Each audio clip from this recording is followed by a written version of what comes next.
everyone. Welcome to another VITA Academy webinar. Today we have Mr. Felix Pages. Hi, Felix. How are you doing today? Fine, thank you. Yeah. How is Florida? What's the weather down there?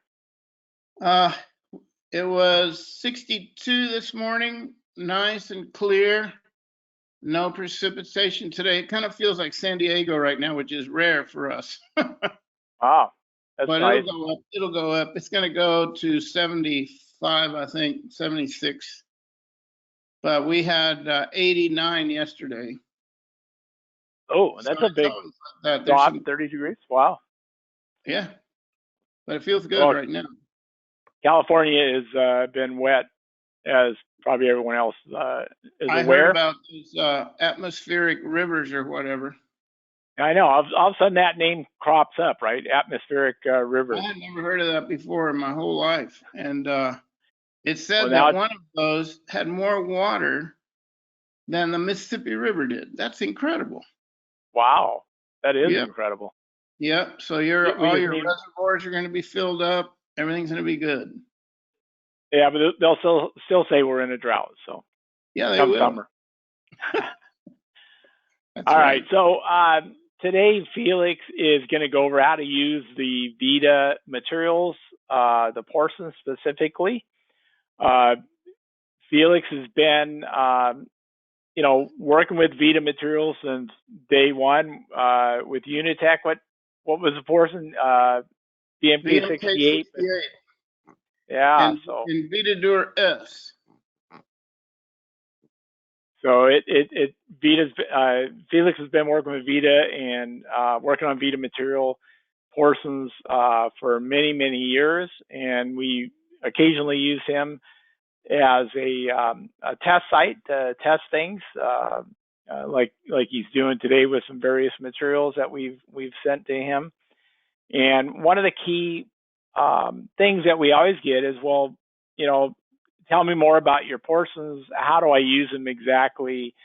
What are the pointers? What are what can I do to shortcut certain things, or maybe some nuances that I need to create with my porcelain, or techniques I need to sharpen?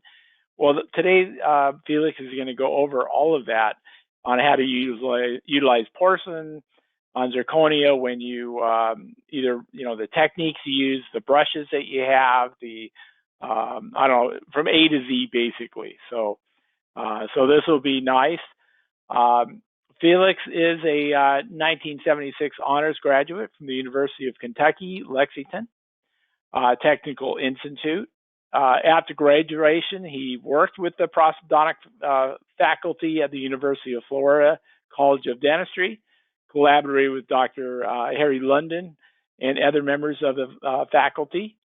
In 1978, Felix relocated to California with the Unitech Corporation as a course instructor for VITA porcelains. The following year, Felix was promoted to laboratory project manager for all new products. During this time, Felix traveled and taught courses in many parts of the world, and has presented in many domestic and international meetings. Felix is a founding member of the ISDC and was the first keynote speaker for the group. In 1983, he was invited to speak at the first Quintessence Ceramic Symposium in 1984. He is also a founding member of the Claude Sieber Art and Experience Group. Among other recognitions, he's received the FDLA Crowning Achievement Award in 2011 for his contributions to the dental laboratory industry. Felix is currently a key opinion leader for VITA North America and the American Dental Group. So Felix, I'll turn it over to you, but first, everyone, you are on mute. So if you have any questions, you want to use that chat box, or the question box, use the question box, send in a question, and then if it's pertinent, need to get to it right away, I'll ask that, I'll interrupt Felix and have him answer that. Otherwise, at the end of the program, we are going to have some a Q&A session.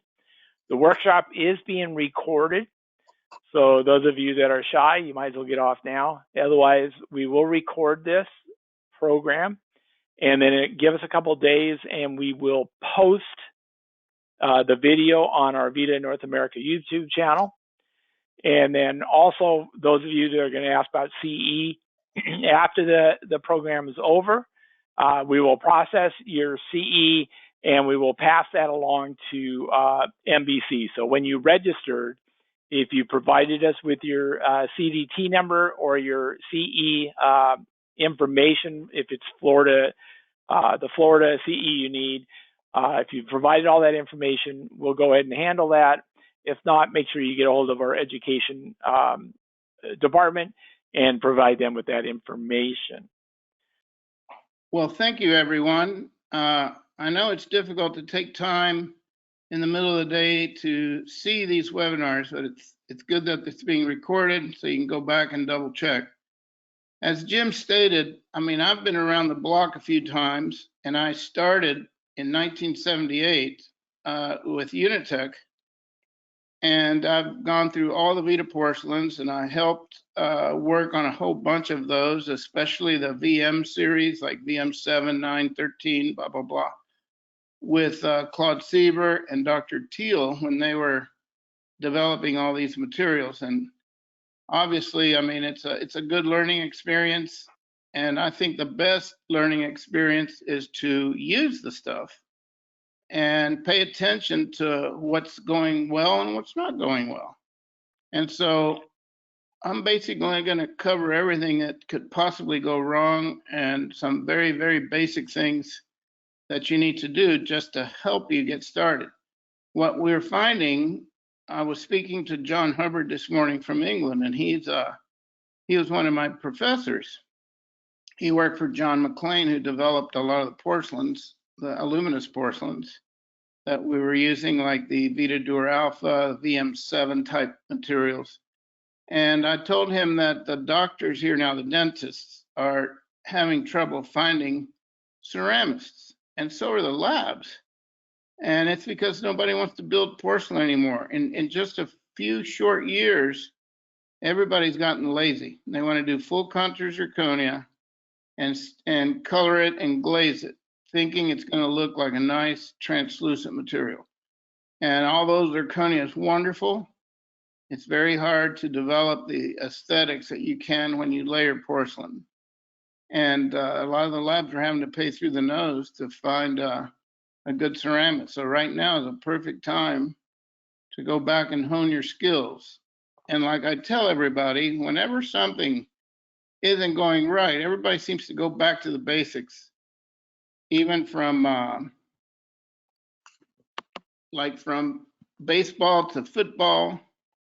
You go back to the basics to learn how to throw, or basketball, whatever it is, I don't care.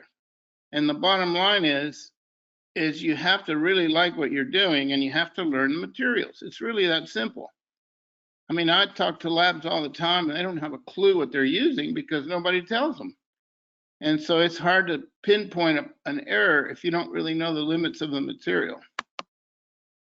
So just in this baseball in Florida, I mean, they go hand in hand. There's sports things everywhere. My grandson's playing now in all these academies, and you can go and do whatever you want. They will train you on base running. Even right there, you can see fielding the slow roller. I mean, how do you do all these things? And these are all basic skills. And when it comes to porcelain, we've lost all that. Typically, I had a lab in, where the heck was it, Alabama, where they just laid the porcelain kit in front of like 3 people that they have building porcelain, and they said, use it. And of course, like, well, where do you start? Where do you do this and that? And technicians generally don't like to read. I don't know why that is, but they don't like to read the working instructions, and the excuse that, oh, I don't have any time to read. I'm too busy trying to get my work so I can get paid. And that's the owner's fault. If you don't have time to read and learn the material, you're not going to be a very happy person. So one of the things that's really basic, and I can tell you right now from personal experience, in 1978, when I went to work at Unitech, in January of 78, in April, I met John Hubbard and Dr. McLean and everybody that were touring the US doing lectures. And they had just finished the book called The Science and Art of Dental Ceramics. And when I saw John Hubbard sit down where I usually taught the courses out there, and he laid out his water, his sponge, the brushes and everything, and the way that he worked the porcelain, it changed my life completely, because before that, I was pretty much self-taught. The guys in lab school at the University of Kentucky, they were okay, but you know, somebody would come in with a spatula and slap all this stuff on, and I mean, you know, it's just not how it's done. And so the other thing, through the years, you learn to say, well, I field trouble calls all the time, and I go work with labs that are having problems. And a lot of it is they don't even know how to mix the porcelain right. Or the owner doesn't want to buy liquid because it's too expensive compared to water, without thinking that the time that it's going to take you to fix a slumped crown, you look at it the wrong way and the porcelain slides in the interproximals, all that is due to the wrong liquids. And what do you use, a tile or a tray? I don't like wet trays, and I have solved a lot of problems with porcelain, quote unquote, tearing when you get off of those wet trays. Those are fine for one single little unit or something. When it comes to big cases and stuff like that, the porcelain settles out and the consistency is not right. And I'm sorry to say, but I could care less about a wet tray. The next thing is bonding layers. When it comes to metal ceramic, everybody says, oh, we're going to do a wash. Well, what is a wash? Tell me what the definition of a wash is. A wash is that in metal ceramic, depending on the alloy that you're using, could be a death trap, because it's too thin of a wash. The oxides will bleed right through, and the second time you're opaquing yuck instead of wetting the metal with good solid glass to cover it. So a bonding layer on metal should be like if you're shrink wrapping the coping in ceramic. That stops a lot of the further oxidation because it's already sealed. The next thing is why do crowns look different under one light source and the other, especially some glass ceramics that don't have fluorescent material inside, like one of the most popular ones that everybody uses. They look okay under one light source. You go outside and it doesn't look right anymore. So we're going to cover the importance of fluorescence in the porcelain. The next thing we're going to go over is basically how firing temperatures affect the porcelain. It's like two people can cook turkey for Thanksgiving, and one of them is going to be burned up like in Christmas Vacation, and the other one's going to be really good. So it depends on how you cook the thing. And of course, the surface finish before and after you cook a crown, it's going to make the porcelain look different. If you have the same porcelain, the same temperature, the same firing trays, the same everything, and you take a real soft brush, I think they used to call them a whipping brush, you know, and you just, like a makeup brush, you keep dusting it and making the surface of the porcelain really smooth before you bake it. And the other one has like a wet finish, like with a regular brush. They're going to look different, even though they're baked at the same temperature, because it has peaks and valleys. When you wet brush, when you have a smooth brush, everything's flat. And so the glass in the crown runs and it produces like a glaze layer on top of the crown. And so the same thing goes with the glaze. If you have to be able to control the surface texture, you have to, it's nearly impossible on zirconia, because zirconia, it does not self-glaze. So when you try to make tiny little grooves and things like this on zirconia, and then you put the glaze on top, it basically fills in all the valleys and everything comes out too smooth, and you can wipe out your surface texture.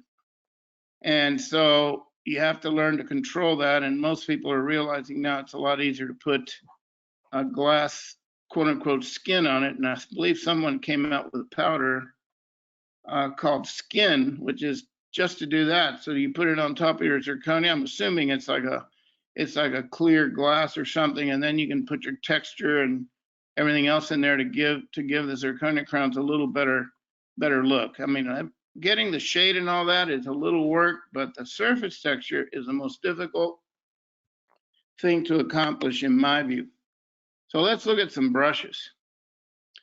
So the only ones that are close to working are the smile line brushes. They have new synthetic fibers. There's one called the Respect line. The other one is called New Era, which is a black hair brush.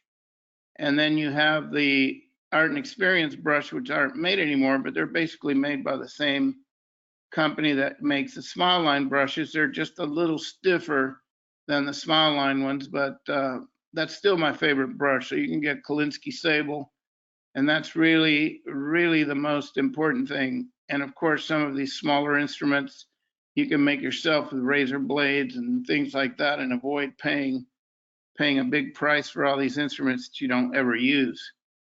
So you basically don't need very much. You just have to make sure that you have nice sable brushes. If you like synthetic brushes, and there's some that are sold everywhere that have like a white pearly look and orange hair, and that's like vinyl. I mean, and what happens is the distance between the hair itself is too big and it sucks up the porcelain. So you're continuously fighting the crown for your ceramic, and you just want the brush to be a carrier of the ceramic and maintain the moisture. The reason the fat part of the brush close to the knurl, the metal, is poofed out is because it's got a little piece in there, and that's supposed to hold water as a reservoir, and then it keeps feeding the porcelain. Most of these are basically watercolor brushes, and they're all expensive. If you get a Winsor and Newton Series 7, they're $150 to $200 now. So it's nothing to, I mean, you got to take good care of the brush, and it'll take good care of you as well. This is the little guy that they get these hairs from, and they basically have a very special structure in the hair. That's a Siberian weasel. You might see some Spanish in the slides. I had no idea what the name of that thing was in Spanish, and I found out doing these webinars. But anyway, this little guy, they're in short supply, and so the development of synthetic brushes is progressing. I still don't think it's perfect. So what happens with this typical brush, which is a Siberian weasel, you can see the microstructure of this hair. It almost looks like fish scales, for lack of a better word. But that right there makes a huge difference. And of course, what surprised me, I went on and started researching all the brush makers and everything, and I found out that the people that work to make the brushes, to become a master brush maker, whatever you want to call it, the typical employee has 28 years of work doing that. That's at the Winsor and Newton company and the Da Vinci Ferret company that make the top brushes. This is what the training is, and each hair comes from the same animal, and they have the same resiliency, the same texture and everything, and the oil repels the water. And that obviously is a big deal, because that doesn't fight your crown, does not fight your crown for a ceramic. So if you look here at the bottom right-hand corner of this slide, you can see this orange brush, and you see the porcelain inside of it quite a bit. So if you just pick it up a couple of times, the distance between each hair is way too wide compared to a good Kolinsky brush, and that causes the particle size of porcelain to go in and fill in between the hairs, and then you're in a dog fight. And so the whole idea is to have a beautifully tipped brush and just use a little tip, and the heel of the brush you can use to push the porcelain around like a spatula. So these are the problems. The synthetic hairs, they have micro bubbles, and if you look at these things under a microscope, you actually see split ends in there, and those split ends make a little foam. Here's the new special synthetic hair from Smile Line. It's called N Era and Respect. And those are the best synthetic hairs, but still not as good as Kolinsky, in my opinion. Other people think different. So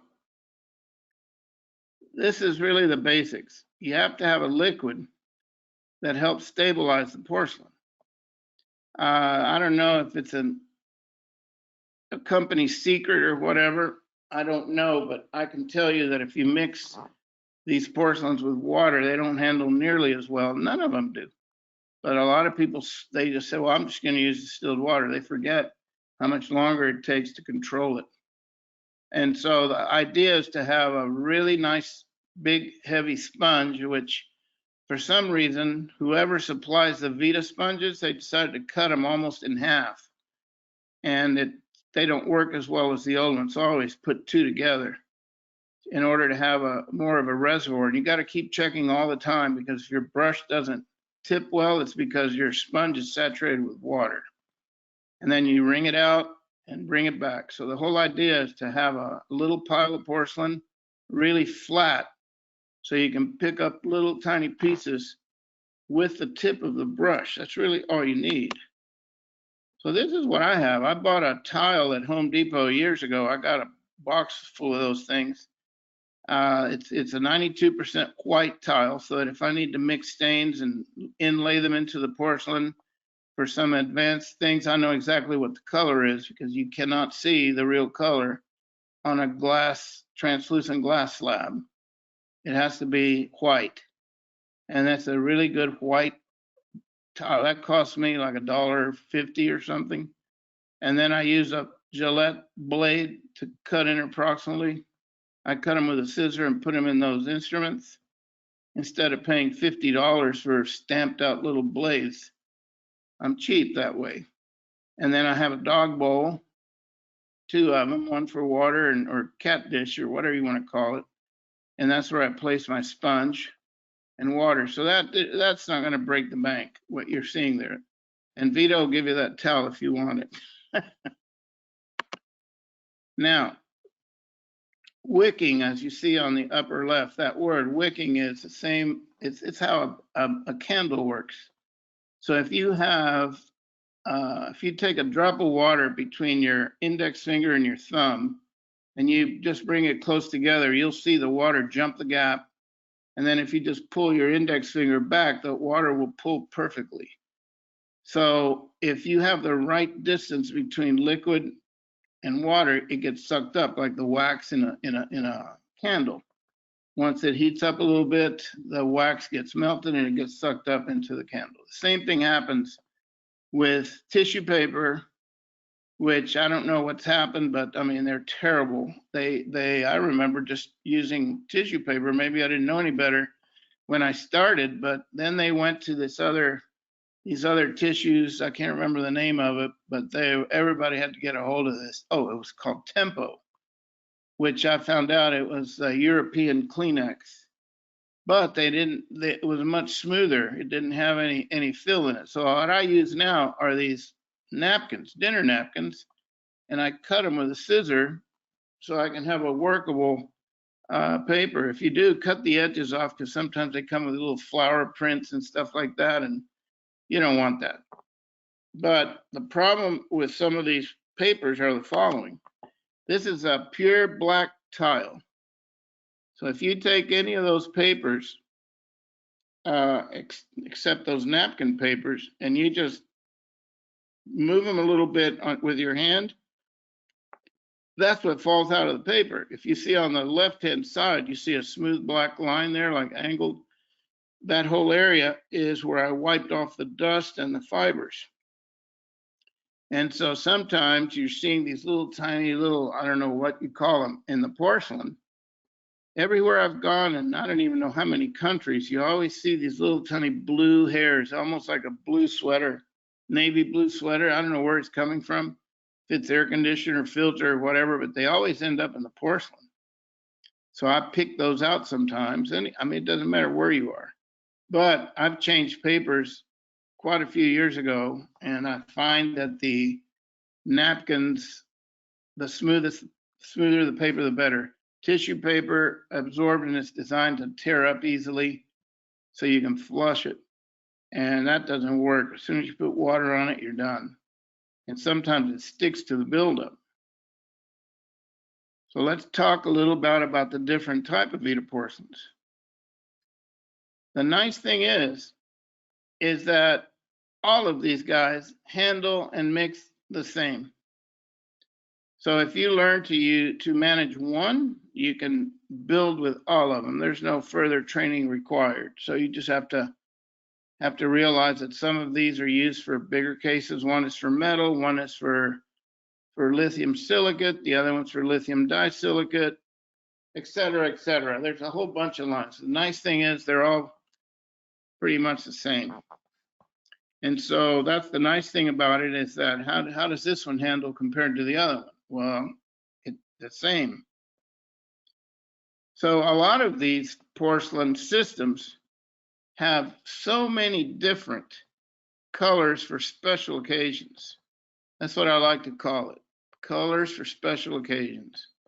But the basic tonalities are dentin and enamel, and that's it.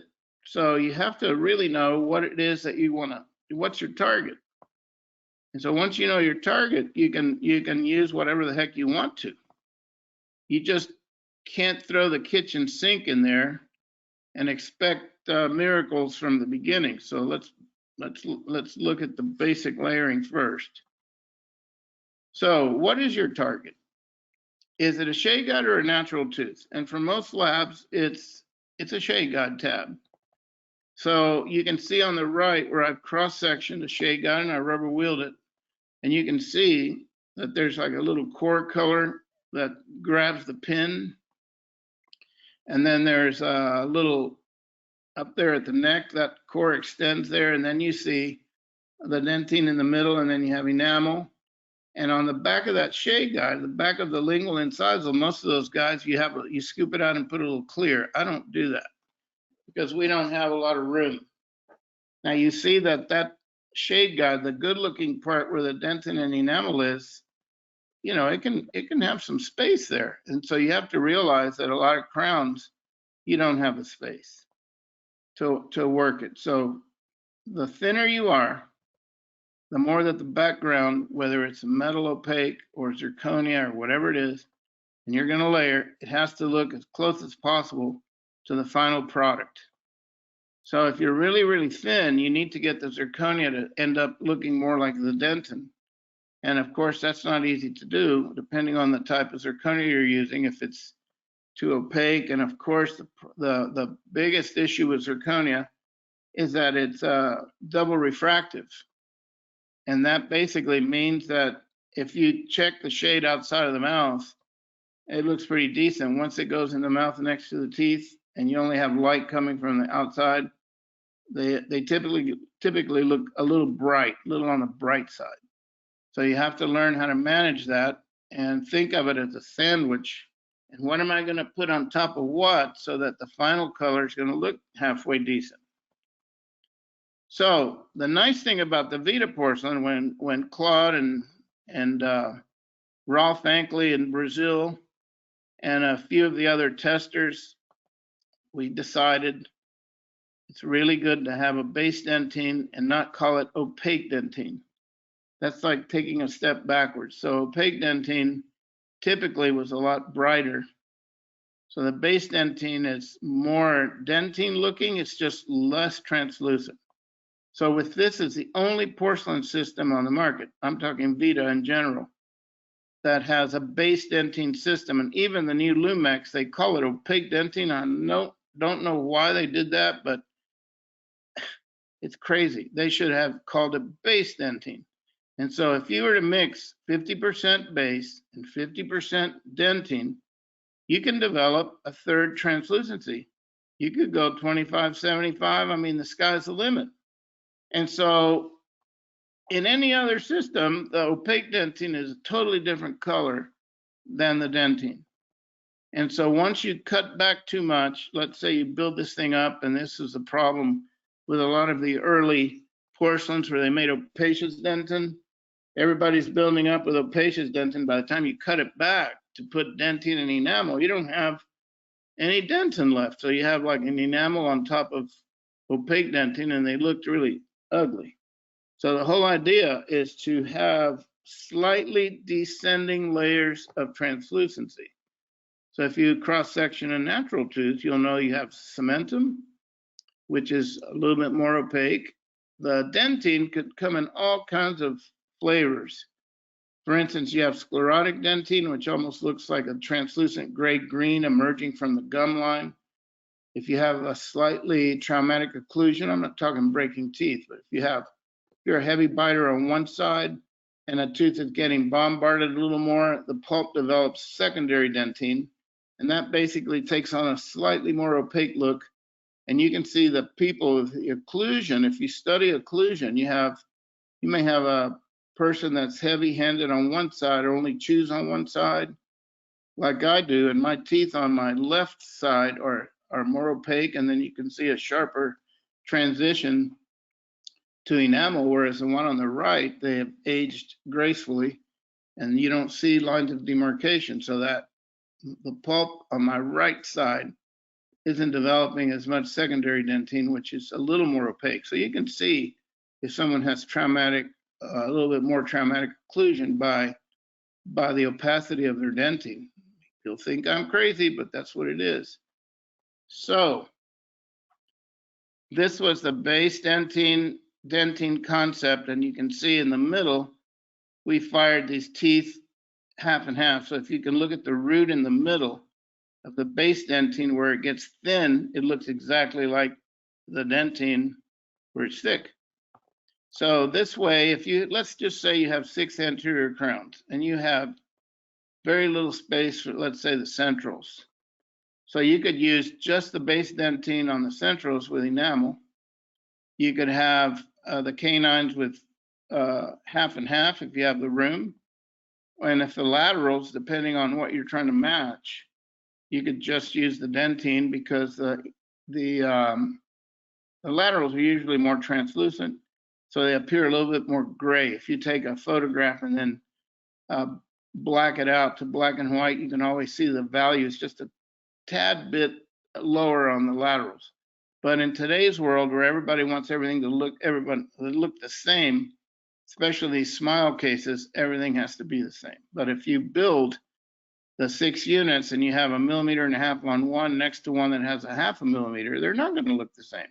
So this porcelain system allows you to change the translucency by mixing dentine and base dentine together. Instead of, say, mixing base dentine with clear, which would reduce the value also. So this is a huge advantage and people don't ever talk about it. Here's a very simple sample. Just take base dentine and fire it. This is a millimeter thick tab. 50-50 and transpadentine only. I make these tabs by hand on one of these pillow trays, so they're not the best looking, but I don't care. I know what they're going to look like. So this way, you can see how the black dot, this regular old, what do you call it, a Sharpie? In the back of these, you can see that the dentine allows the most light through it. 50-50, it's kind of subdued it, and the base dentine does a pretty good job of blocking it out. So that if you have a thin crown, don't waste your time using dentin. You can use base dentin and enamel. It's pretty simple. So let's look at specific porcelains that produce fluorescence. If you have the VM9 system, VM13, et cetera, they're called effect liners. In the Lumex material, they're called fluo intense, and they're very good. So I just fire quick little tabs. I have the VM liners on the left, 1, 2, 3, 4, 5, 6, and then the Lumex fluo intense on the right, which there's 4 of those. I don't need many more. So what exactly is this fluorescence business? So I always use the fluorescent material as a bonding layer. As you know, zirconia, it is impossible for it to fluoresce. They have to put stuff in there. There is a couple of elements that will fluoresce, but they're extremely expensive. And if you can use a thin liner coat, I just don't see the need. for a fluorescing zirconia unless you're doing a full contour zirconia only. So if you are going to use VM9, the liners are 1, 2, 3, 4, 5, 6. I'll let you fire the tabs and learn the colors. And the Lumex AC Fluo Intense, they come in like 4 colors, 1, 4, 1, 2, 3, 4, something like this. And so the whole idea is this: if you look at the working instructions on some of the VITA books, it shows how different materials like VITA Mark II block, Ambria, Emax Press, Celtra Press, all of these different things, how they look like under a UV light, which typically is going to be around 365 nanometers is the one you want to get that will excite the fluorophores in the teeth and the material that they use to put in the crowns. So here's 2 typical inexpensive fluorescent lights. I bought the one on the right to look at the air conditioner freon leaks in my car, in my truck. And I said, hey, I got a UV light. I'm going to check to see if these things fluoresce. And I remember calling Jim. I said, none of these things fluoresce. What is this? So then I started reading up, and they said, no, you got to have a 365 nanometer light. And that's what excites the materials to look like the real deal. So you can see the porcelain crown on the right that has this UV 365 nanometer. You can get that little guy at Amazon for like 30 bucks. It's called, what's it called? The Beast. So here you can see that I have the natural tooth, and then I put a little bit of liner 1 and Arctic White, which is the fluorescent white for Lumex.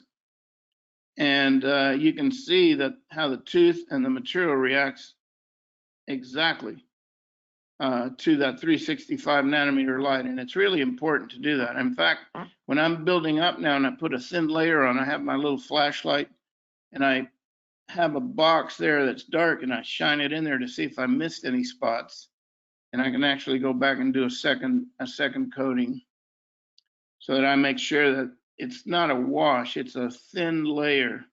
And that'll go a long way to making your crowns look a lot better. So what is all this fluorescence? So what happens is in the dentine and the cementum and natural teeth, and almost without presence in the enamel, you have cells known as fluorophores. So these fluorophores react to UV light. I don't know why God put them there, but he did. The one thing that it does do is if you have the fluorophores in a ceramic, whatever the oxide is that they use to create this, what happens is when you walk outside and the tooth gets hit by natural sunlight, the fluorophores in nature, in the natural tooth, create a brilliance in the teeth. It doesn't go bright, it just gets, you can see more of the true color of the tooth, whereas an all ceramic crown that does not have this fluorescent material, they always go gray. And the first thing that the doctors do is they take these patients outside to see, look how it looks like. Well, it looks gray. And the second thing is, natural daylight is one of the worst indicators for seeing a true shade. Oh, it has to be northern light at such and such a thing or whatever. And it's just better to use a color corrected light source like a smile light from Smileline. It's a little tiny handheld battery powered thing, you know, you charge it and it really is good. And that gives you 6,500 Kelvin, which is color corrected light. It's hard to tell the difference between 62 and 65. So, and then of course your flash photography is good. Now, if you look at the bottom left-hand corner, there you see a plastic denture tooth, which are glass filled. So the silica, they're so small that they react favorably and they produce something like a fluorophore does in the tooth. That's why plastic denture teeth and glass-filled resins look so natural, because they're scattering the light very similar to the natural tooth. Whereas in the ceramic, unless you build this in, it's very hard to get them to match the teeth exactly, especially if you overfire it. Opal layers and things like that, if you overfire it, you're cooked. I mean, it's got to be the last thing. I think the fluorescence is much more important to do a thin layer. Basic principles for mixing and re-wetting and handling the porcelains. This is something that I see all the time in the lab. They get the powder and the liquid and they start, mixing the heck out of this thing. And the same thing when it dries out in a slab, they put the water right on top and then they mix again. And sometimes you use that orange brush, synthetic brush, and that's going to cause bubbles everywhere. So the whole idea is to get a real thin layer of the porcelain. You see how that looks, so that you can pick it up easily with a brush. If you can't pick it up with a brush, that means it's too dry. If you're chasing the porcelain on the slab, it's too wet. The biggest problem is when you re-wet this, usually you mix it. So the whole idea is to put the liquid on the outside of this little pile of porcelain and let the water soak in from the bottom, and it'll work its way through to the top. Think of when you re-wet a crown that you're building. Where do you wet it? You can't add when it's dry, so a lot of times you re-wet, they get the thing and put the water right where they're going to add. And the problem is that blocks the air in. What you want to do is you want to add it to the thinnest area of the crown. That would be the margins. So if you got porcelain close to the margin, just take a little brush and put a little bit of liquid or water in there, and then it'll help push the water out, see? And that thing will start until it pushes all the air out and you have a really solid mix. It's just going to take a little bit, and then you just dab it on the top. Don't stir it or anything. And once you dab it on the top and then you blot it, that's what you get. And then you can pick it up easily with a brush. So you get your nice sable brush or other brush and make sure you keep it nice and clean, and just use a tip and pick up little tiny pieces at a time. And that way you're not going to fight the crown for the porcelain. The other thing you can do is take a little, if you like wet trays, take a little of that napkin paper and cut like a little rectangle about an inch long, a couple of layers, and wet it, and then just have it touch the porcelain, and that'll keep the porcelain moist and easy to handle. If it dries out, always add a distilled water.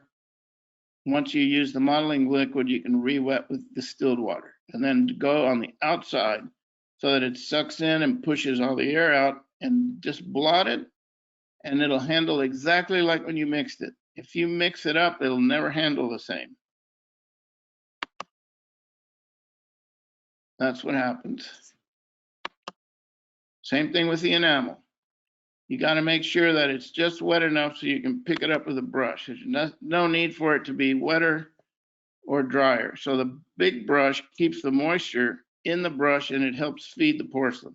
Of course, you can pick up bigger amounts if you want to, but the idea is that you should be able to pick the smallest amount up and place it exactly where you want, and you can do a beautiful buildup without a lot of hassles. Right here, it says, be careful in Spanish, be careful mixing, and you don't incorporate air. And that typically is what happens. And so I don't like to do that. I'll add a little bit to the outside and let it set there a little bit. Now, when you're going to do bonding to zirconia, remember, nothing likes to stick to zirconia. It really doesn't.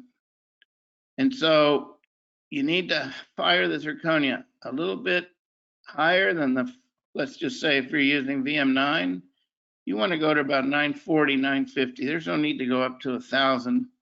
Noritake tells you to take it higher than that, maybe for theirs, but we can get a great bond at 940. Now, remember something. The higher you fire the zirconia and the longer you hold it at a high temperature, you lose a little chroma. So a lot of times on the big cases where you have to do 2 or 3 bakes, expect the framework, if there's exposed framework, to look lighter, because it is. You're burning out the oxides in the zirconia. So it's better to get a good seal with a bonding material.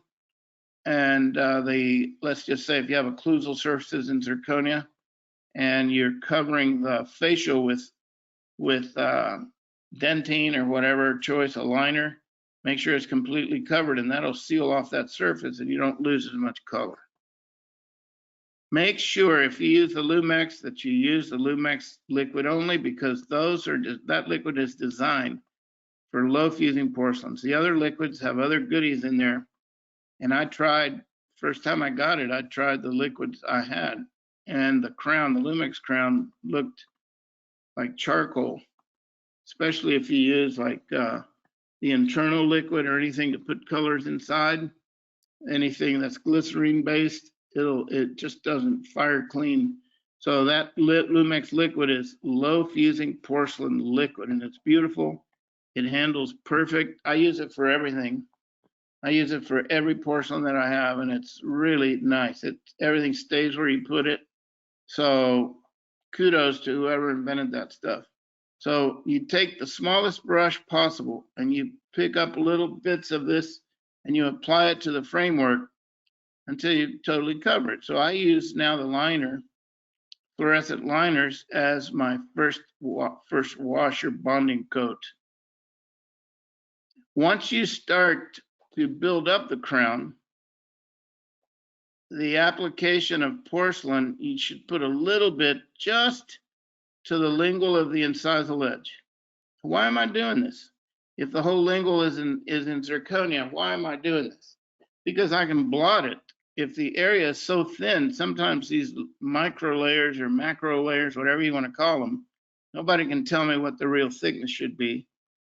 And I don't worry too much about that, but I always say 0.5 millimeter minimum on the porcelain, because if it's thinner than that, it doesn't carry any color. You would have to use a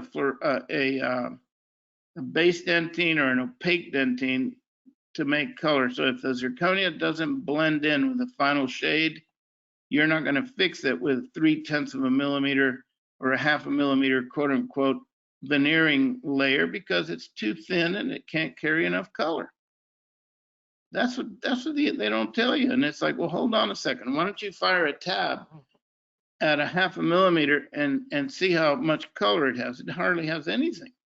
And so the whole idea is if you have a good zirconia that can hold its color, and you can do a cutback just on the enamel area, half the tooth down basically, then you have something else. You could have a little micro layer and just put enamel on the crown. That's a design issue. But this, by putting a little bit of dentine or whatever right there, I can blot it and I can suck the water gets wicked out of the facial and it goes to the zirconia. The other way, if you try to blot from the facial, sometimes it's so thin you pull the whole thing off.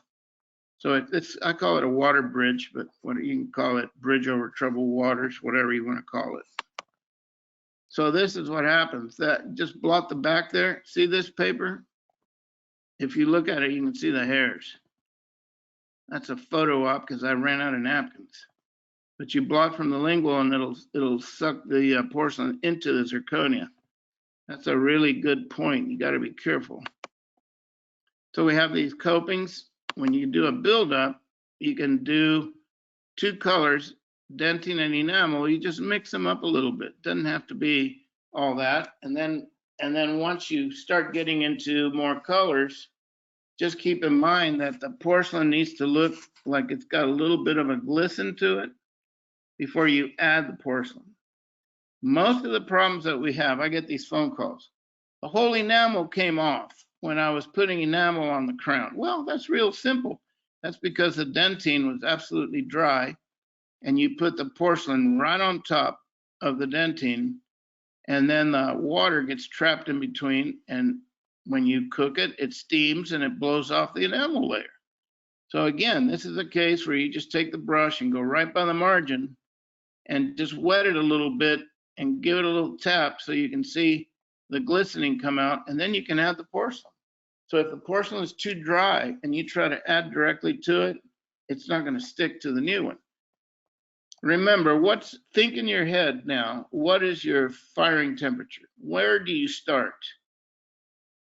Even if you started at, let's say, 200 Celsius, which is twice the boiling point of water, if you introduce any of these crowns and they're wet and they're too close, even if you took 6 minutes, it's the water's inside and it can steam and boil. So I always like to make sure I don't have a lot of water in there before I cook it, and I dry them a little bit, make sure there's no water in there.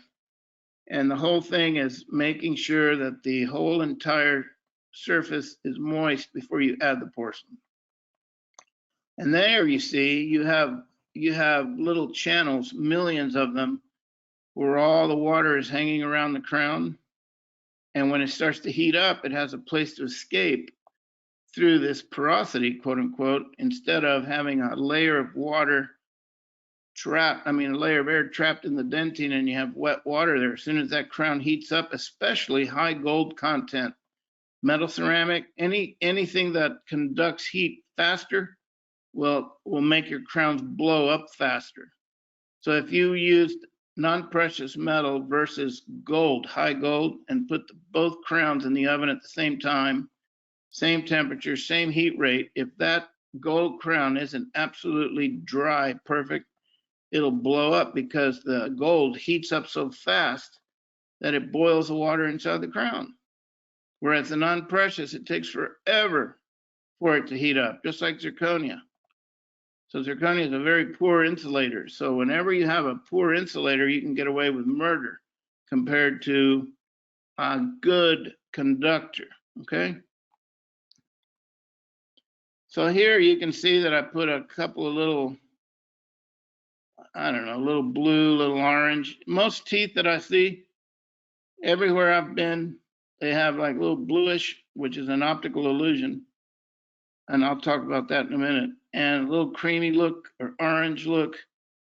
And that's pretty much it. Most of the teeth are built that way. They're not bone white, even though people want bone white teeth. Now, you see how the surface is kind of grainy here? If you're going to do a big case, and this is the light placement for the flash to create more of this effect. They come in from the side more so you can see the sparkle. So what happens is if the surface is rougher, okay, that means that the second layer, you don't even have to grind that. You just add right on top of that. There's no harm in doing that. And then you can do a second bake without having to do it. But the shrinkage is just about perfect. You don't have to spot it very much. Now, if I were to smooth that down like crazy and keep, brushing it and brushing it and brushing it, that surface is so smooth that it almost looks glazed when it comes out the first time. So this is VM9 cooked at around 890. That's just a figure that I'm throwing out there. So you have to look at what your crown looks like when you bake it and learn that look. It's not about what you set. So you have what's called set temperature, which you follow the rules. And then you have performance temperature, which is how your oven is functioning. And how do you control all that? Always use a red marker to make sure that your line angles are correct, and that'll be a long way to making your crowns look really nice. And it's better to see something that's marked so you can have better perception of what's going on. Even in these little tiny parts like the incisal edge, you need to mark all that, and that is a big fault. Everybody tries to close the interproximals by making the crowns wider instead of filling in towards the lingual and closing the space. You see this little V-shaped notches, they also occur on the incisal and everything else.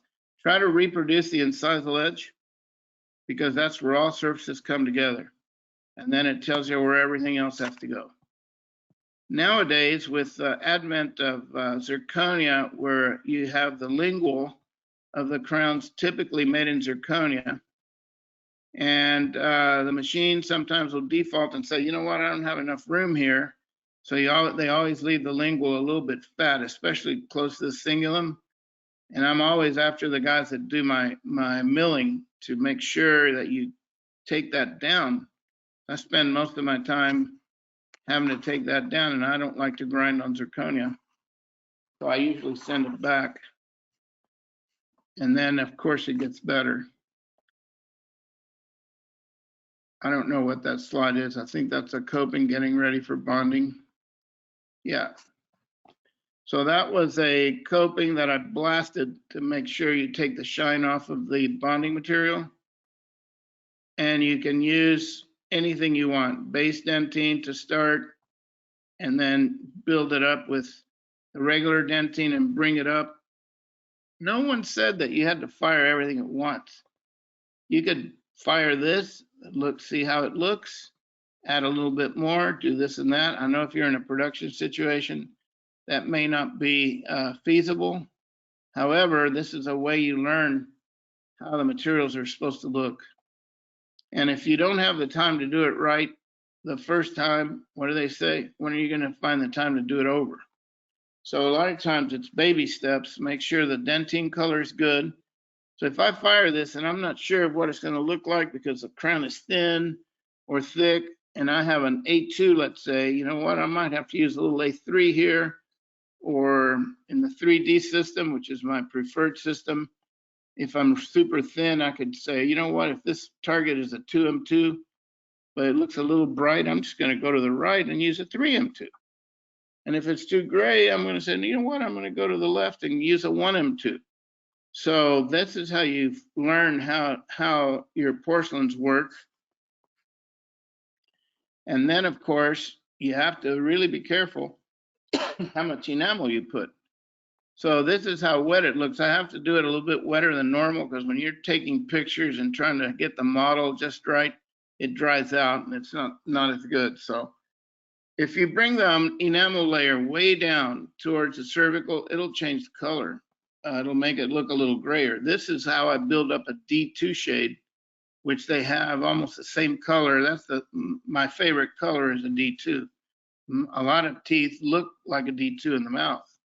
That's for normal human beings that don't want toilet white in there, but that's really right in the middle, like a 3M1 area in the middle of the human tooth color space. So you can control that by how much enamel you put on, what kind of enamel. Nobody said you had to use whatever enamel's called for. You could have a tooth that's an A2 dentine in the mouth, but have a really light enamel, or vice versa. So once you fire tabs and learn how these things look at a 0.5 millimeter, you develop what Willie Geller years ago called it the sixth sense. So that you sort of have a gut feeling of what it is you need because you already know what the colors look like. This is one of the few professions where you have no idea what it's going to look like until you fire it. And then once you fire it, you bought the store or bought the farm, whatever. Now let's look at what happens with some of these crowns. It says here, vamos a cocinar. Let's bake some crowns. So look at all these trays. And this is just from VITA. And there's hundreds of other little trays everywhere. I must say the quality of these black trays here on the left, which is a silica type material, the holes or the pins are wrong because I have to grind the pins to get them to fit in there. If not, they get stuck and it's a real pain. And on these, I always grind 4 places. When I use platinum wire to fire some crowns, like the Suprinity and the Ambria, I take a big fat diamond and grind a spot for me to grab onto. They've actually sent these without holes to grab onto. How am I supposed to do that? Try to wedge the tweezer between the firing tray and this little thing? No. So you got to dig you got to make your own holes, I guess. Anyhow, these pins work really fine, but I always take an hour or so and I grind these like a screwdriver tip or whatever I need. And I wrote a nasty letter to Nobel because they have this ASC abutment. And of course, they don't tell you how to place it in a firing tray. I know what to do, but it has a small little hole in there that no pin fits in there except these nasty metal pins that come with different color bases, and that's not good to have that zirconia next to a metal pin. So I crimp the platinum wire all the way to the top and get rid of the loop, and I just have it like a stick, and then I put the ASC abutments made of zirconia to fire in that tray with the platinum pins. It was still difficult. So if you see here, the elevation of the crown will affect the glazing temperature and the cooking temperature. This one was just this is a fake shot because I ran out of crowns the day I had to photograph them. But if you place a crown too low in the muffle, too close to the firing table or the tray, it doesn't heat up the same as one that has a nice pin and the heat can go all around it. Remember, this is convection heat. So you have elements in the furnace that heat up, and then it goes all around the crown and it cooks. It's not conduction if you touch it. Conduction would be a metal coping heating up the ceramic because it's touching it. So make sure that you place your crowns up so that it has good circulation, air circulation all around it. You see these pillow trays? You have to really be careful with those. If you place a big arch on those and it cools too fast, this cools so fast that it can actually crack the framework. So you need to hold it up in the pins like a magic carpet. See, here's what I'm talking about. You got to cut those holes in there. And I bend them. What I do is I shape them to the incisal edge. If I'm firing crowns, that way they don't wobble all over the place. So take those pins or platinum wire and bend it like you want. They make a beautiful firing trays and they never go old because they don't oxidize. It's a true noble metal. There's no way that it oxidizes away. Here's two crowns that I did to show you the difference in the glaze. Emax Cad and Ambry, and I used different colors so I could tell them apart. Here's a little bit of shine. I put Lumex porcelain on these. And then I set them like this and I fired them, but I got a little, cooked a little high on the glaze. You'll see in a minute, but that's the look you want. You want it just to have a little bit of a sheen, and that's it. If you know you're going to do 2 or 3 bakes, then go a little bit lower. If you know you can knock it out in 1 bake, then maybe you go the normal temperature. It's like the old metal ceramic bridges. When I use gold alloys like Olympia or the old Degussa metals, those youngsters in the crowd, you won't even know what that is. But if you have like 88% gold or 85% gold and platinum, those heat up so fast that they help cook the porcelain. So it's not like an internal muffle. So I drop it 30 or 40 degrees on the high gold, and on non-precious, I have to raise it a little bit. So the whole idea is you have to learn your whole thermodynamic scenario where it comes to tray position, height, type of alloy, type of substructures that can influence the good-looking stuff that you're putting on top. So if you have a smooth surface before glazing, you're going to have a higher glaze after. Just like if you brush too much with a porcelain before cooking it, even though it's cooked at the same temperature, the surface is different, it's going to look different. Someone will say, well, that's overfired. Well, no, it's not overfired. It just means the surface is a lot smoother. See, this is glazed with the LT glaze, but I went to 780, which was way too high for these. But that's what you get. You see this gray spot on this lighter crown towards the incisal mesial? That's not anything wrong with the crown. That was my camera sensor. It's got some pixels that are burned out. So every time, so I bought a new camera. Well, this one was taken with the old camera. So you can see that these are clearly too high in my book, but you can rubber wheel that down, it'll look natural. So just as an example, if the temperature is too high, when the surface is too smooth, you're going to get a much higher shine. Now let's talk about these glazes and what the difference is. If you were to look at all these under fluorescent light, the LT glaze fluoresces and so does the finishing agent. The old original Accent 25 glaze does not fluoresce. Nothing. And so those are the old for the old porcelains. And the liquids, you can see paste liquid and accent powder fluid and internal liquid if you use internal, which we cannot use those on the lower fusing porcelains because they're actually a ceramic and they fired like around 900. So these will never cook on Lumax or Lisi or any of those low fusing Emax cat, even though the colors are perfect. Can't use them except for VM9, VM7, and VM13. So the paste liquid, if you want to use paste stains, go right ahead. They just take too long. Anybody's, it takes too long to dry. And especially the doctors are always whining about how long it takes to mill a crown in a ceric machine. But then they have to use the paste stains, which takes darn near 10 minutes to dry them out before you can cook it. So I don't understand the logic there. I like powder, have it pre-mixed, paint it, boom, you're out of there. In fact, all of the Geller, the new stain kit that he has, those don't come in paste. They come in powder only. Let's talk about tissue porcelain because this is also basic.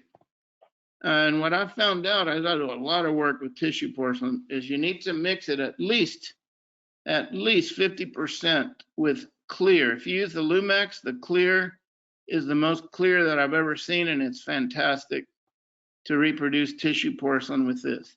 So in order to match any type of a human tissue colors, use 50-50 with the clear from the Lumax.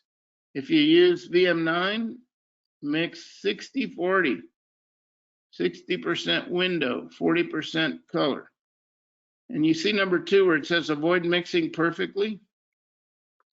What does that mean? It means exactly what I say. Don't mix it perfect because that way it looks the same everywhere. So I just do it like a sloppy mix, and then I'll put some that has a little bit more color, a little less color next to each other. You can pick it out of the pile, and that resembles human tooth tissue a lot better than if you're really anal about having to mix everything perfect and all that. It doesn't. Nature doesn't work that way.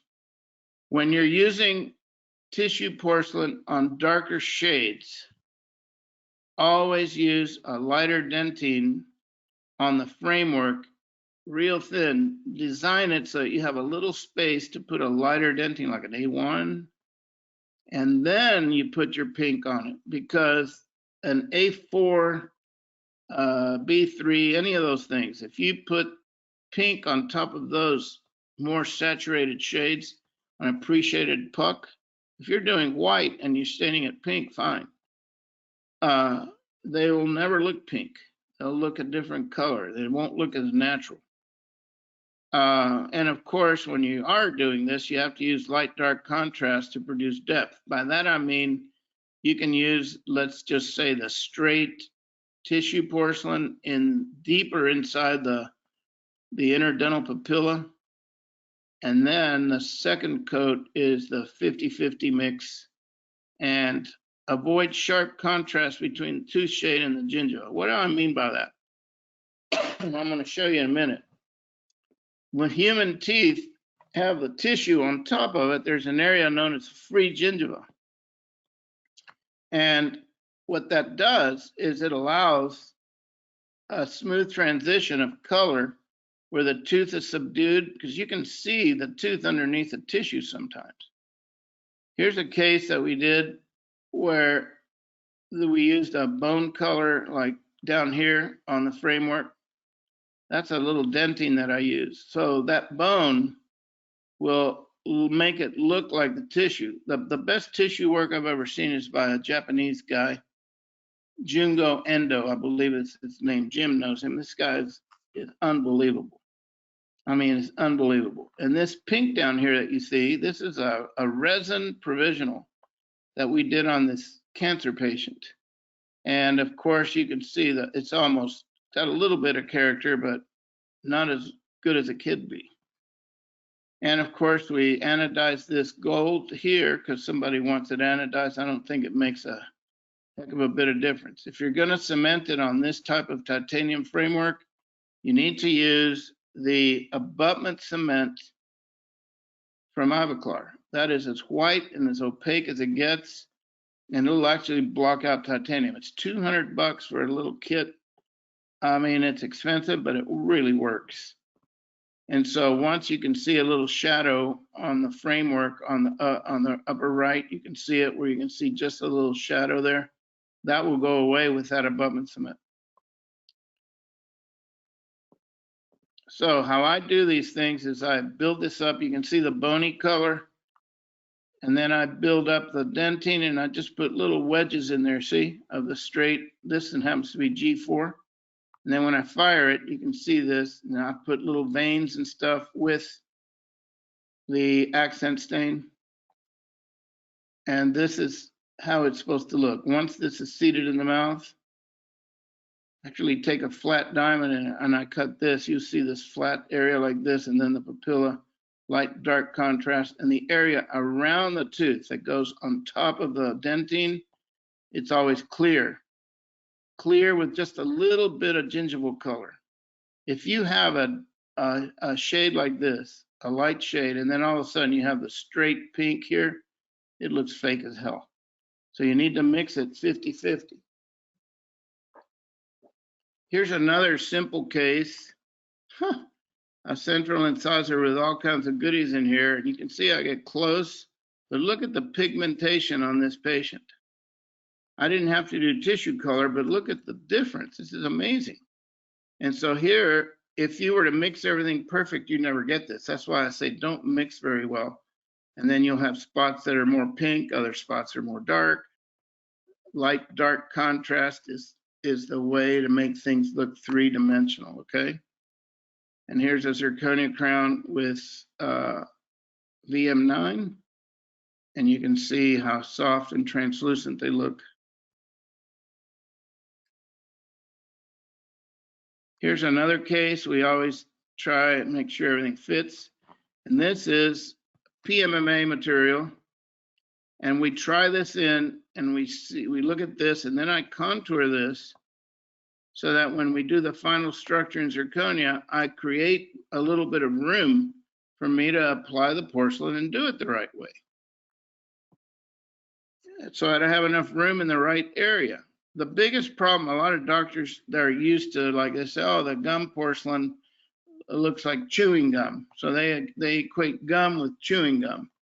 And things have changed a lot. There only used to be a couple of colors. Now we have a lot of really good selections. So we make a template of how we want the final product to be, and then we reduce it in the right area in the PMMA, which doesn't take anything. And that's what we do during a try-in. We also now take a matrix, both lingual and labial. And once we make the matrix and we start to apply the color, you can see the framework where we use the white zirconia, and then we put the pink in it already with the coloring. So you can do yourself a big favor if you have a big case or color critical case to use white zirconia and color it. Here you see the matrix of where I have to put. You can see there's not a lot of porcelain to put on there, but enough to make a big difference. Now here you see the papilla already starting to shape up before we even start building. And now what we're going to do is start to build up the tissue porcelain. If you're using VM9, you can use the gingival porcelain and mix it with opaque liquid. And this happens to be the shade. that we're going to use on the case. So I have to do a bonding layer on this, and it's a 3L 1.5. So I need to apply this almost like an opaque and make sure it really fires nice and smooth and even. Now, if you're using Lumex, you have to use the Lumex liquid. Even though I like how it handles with a thin opaque liquid better, if you do this on Lumex, you're going to regret that you ever looked at it. So stick to the system. Use Lumex liquid for Lumex. On the VM line, you can actually use a little opaque liquid from the VM13 to allow you to paint this on more like an opaque. Now, here's the tissue porcelain selection. You say, well, which one am I going to use? These are the ones from Lumex. I just fired it on and I glued it, not perfectly, to a regular old photo paper, like 4x6, and it's a Canon one, and it's as wide as I can get. And then I just put a little, I don't know if I use super glue or clear Elmer's glue, I don't remember. But what happens is the top one is the normal color out of the bottle. The bottom is mixed with clear 50-50, okay? You could do another, you could have 100 rows, but it's not necessary. This is fine. And so this way, this is how I pick my colors. So here is, I actually found this at a gas station next to a pump, so I carefully picked it up and deposited it in Clorox. I said, you know what? If I have to match this, so I take all these acrylics from an accident, which they do these composite things, and then I just fire the tab so it looks like it. I mean, I've got cases that I've done where you have a lower arch in zirconia and an upper arch in a denture, or vice versa, and the porcelain never matches the denture resin. I'm like, why are they doing this? And so I went around to everything I could find that's a denture-based resin, even the newer ones, and then I've matched them all. So here you can see on the right these millable dentures. One is from Ivoclar on the top. That's got the tooth also. I don't particularly like that. And then I have the lower ones. So I cut out real thin little samples to give you an idea. And of course, a denture base is always going to be thicker than the porcelain you put on top of a crown. But the margin part, where it's really thin, that little part is what goes over the free gingiva. Look how translucent it is. You can see the G, or whatever number that is right there. You can see through that. And so that's the problem. You have to learn what the porcelains look like at a certain thickness. So here's what I did here. Bonding layer using VM9 and G4 and mixed with window 50-50. That's right here on the bottom. You got to cook it to about 940 to make sure it bonds, and you slow cool the heck out of it. This is what it looks like after the bonding layer, and it has to have a healthy shine. If you want to, you can dust that with aluminum oxide, and I mean dust it, just barely, so that it doesn't slip when you're building the porcelain. A lot was having trouble. They were putting them on a bonding layer. When they tried to build the porcelain, they'd push on it, it would slide right off the framework. Yeah, because you got to dust it. It's got to be flat. Then I do like a first or second bake. And you see how low it's baked? I want it to be low because I'm going to do 2 or 3 more bakes on it. And I don't want to kill the porcelain by keep cooking it too much.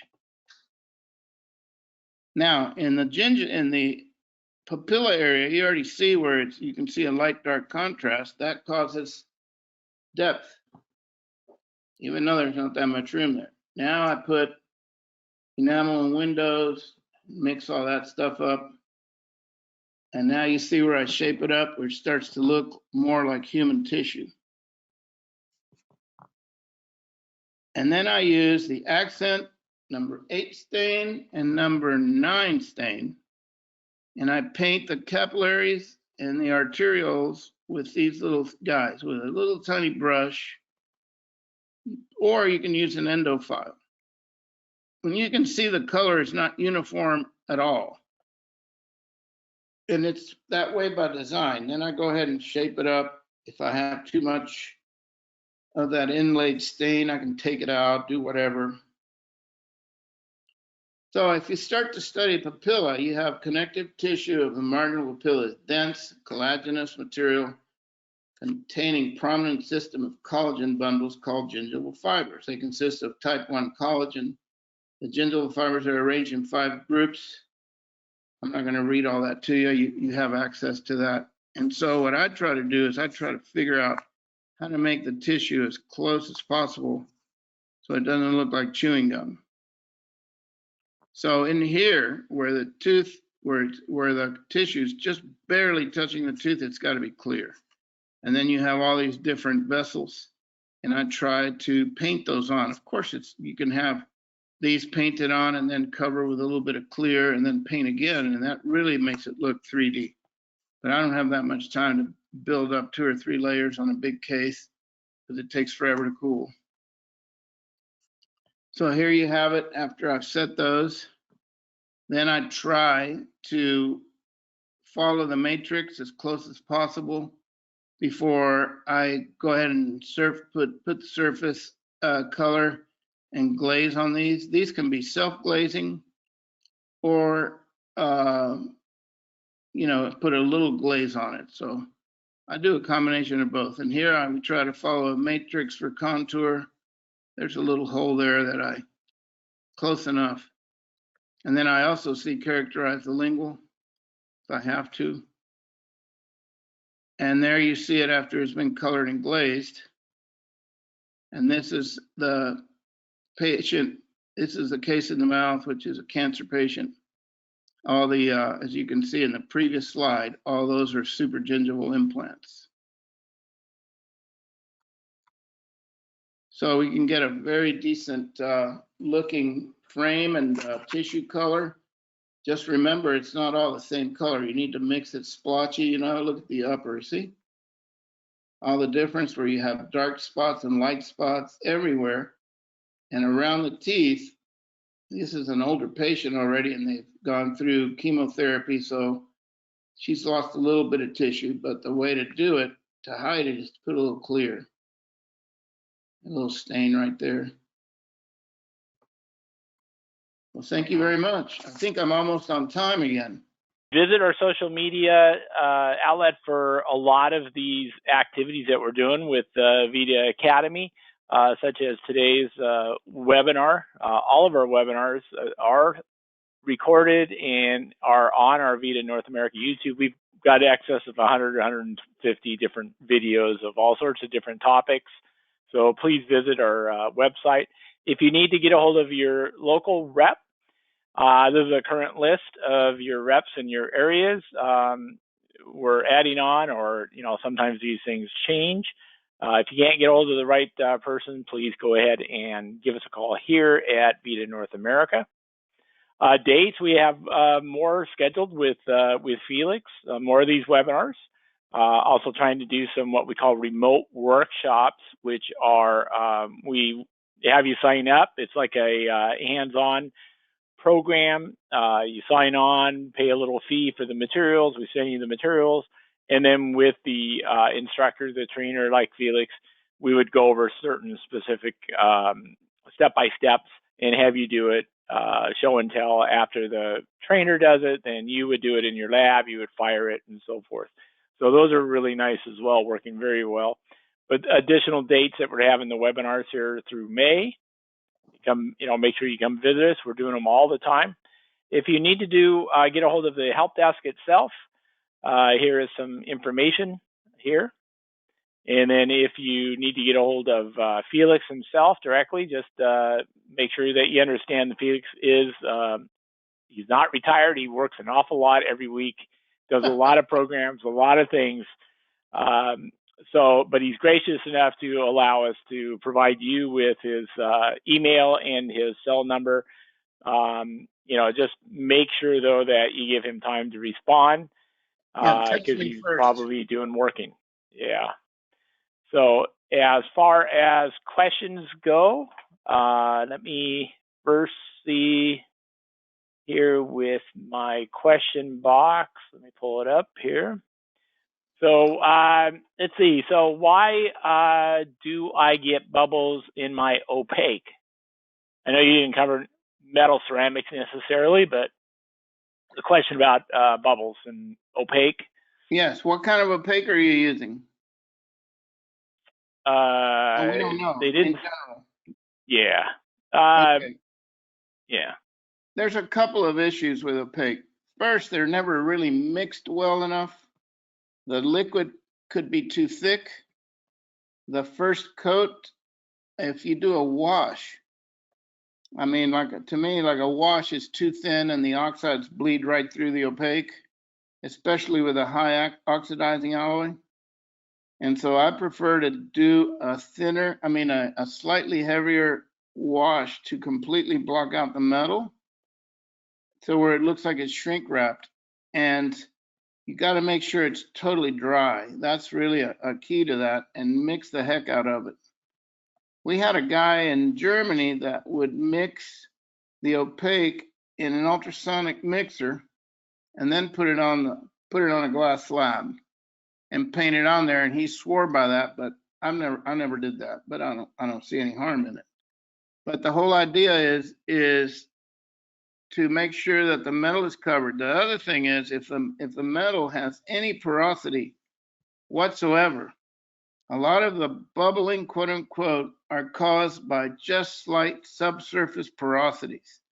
And so whenever you heat up a coping, if there's any air in any little pit, it expands when you heat it up, and when you pull vacuum, it expands again, and it goes through the layer, and it doesn't allow the opaque to melt, quote unquote, and free flow on that. If the surface is too rough, when you finish your metal out, let's say, for instance, you tried to pour honey on aquarium gravel. Chances are that you trap some air. But if you pour honey on a glass slab, it'll push the air out in front of it, and you won't get any air bubbles.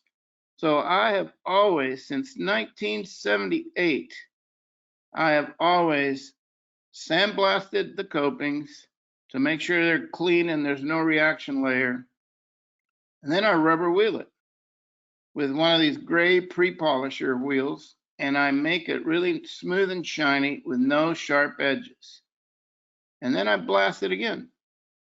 And then when I opaque it, I'm good to go. If you're opaquing and you notice that the opaque keeps flowing off of an area, like say from the incisal to the facial or the lingual, or on an occlusal table where you see right around the cusp area on the coping where the opaque doesn't want to stay, that's because it's too sharp.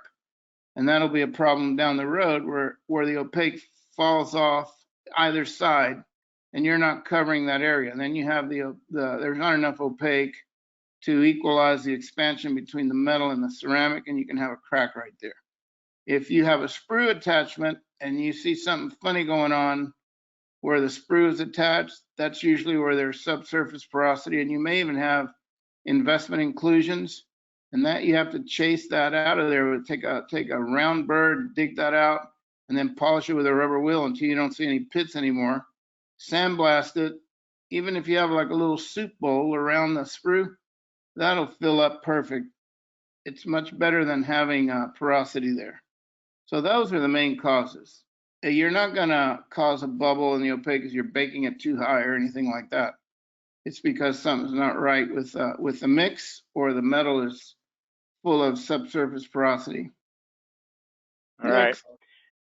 Now you talked a lot about keeping the right mix of wetness to your porcelain. So we got a couple of questions on basically if you're doing a full arch, how do you maintain or keep the liquid consistent throughout the entire layering process? I take, like, for instance, with zirconia now, all I'm doing is the facials, right, for the most part.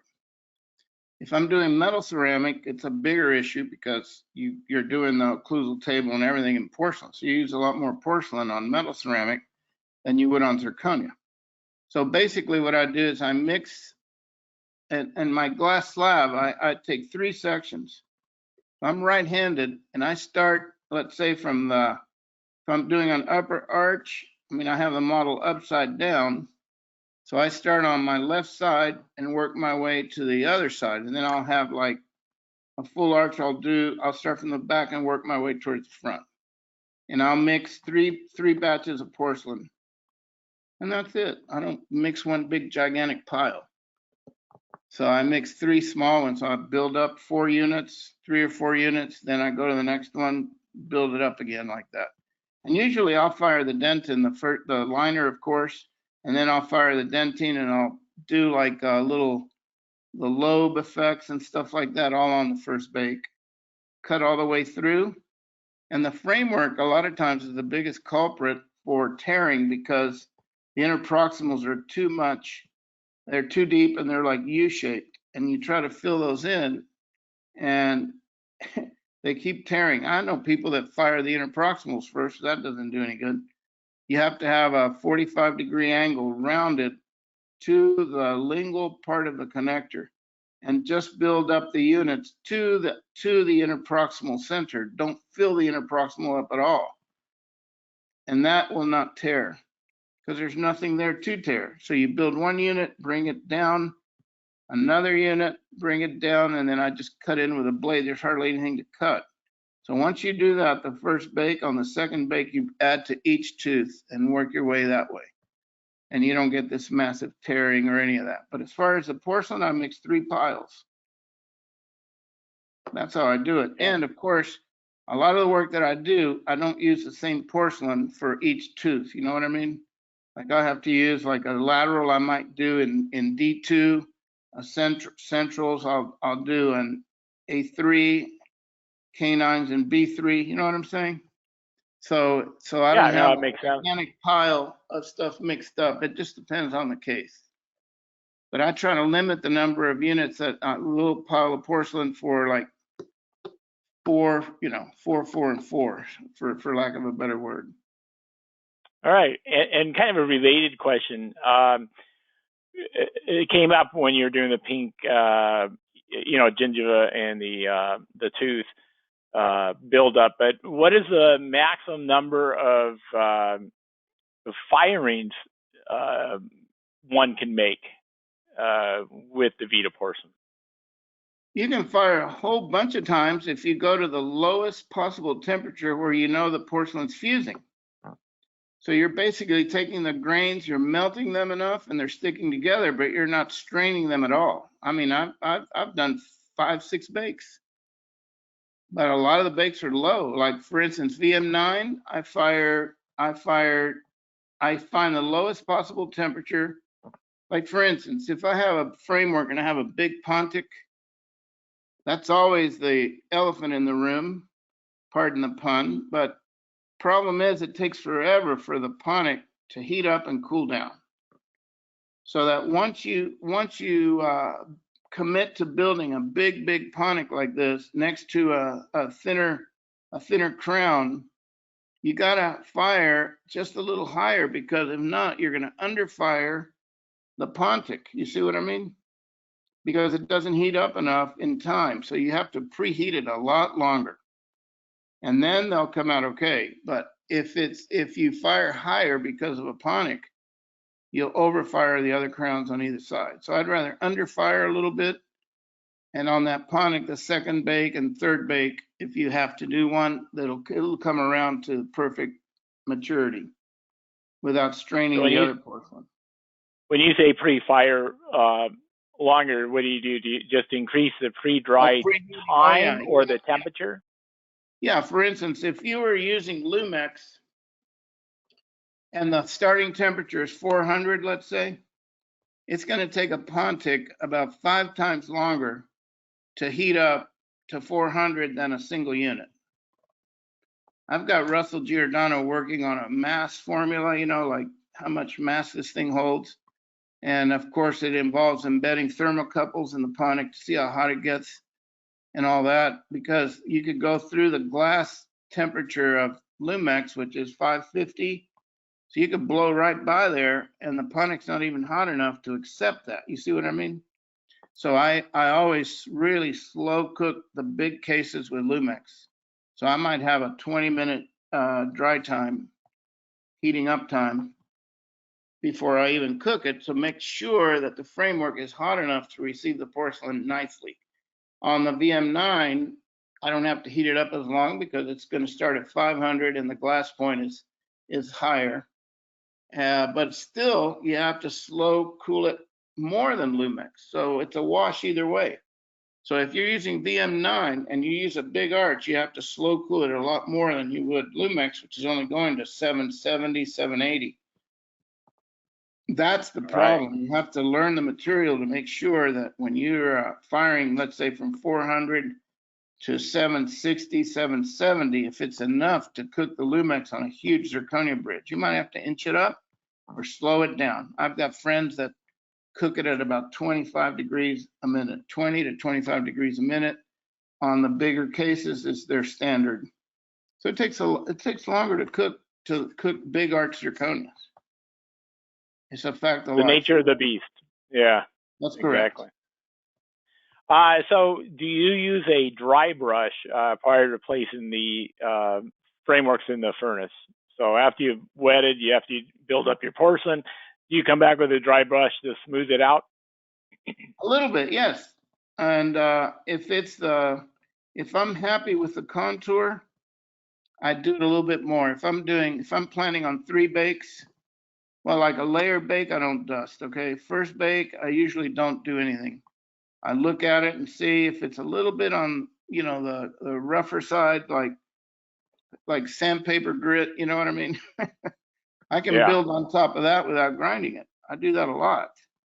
And we were discussing that, Hubbard and I, about the glass on the surface can actually melt and accept the fresh glass from the addition better than if you were to smooth that out.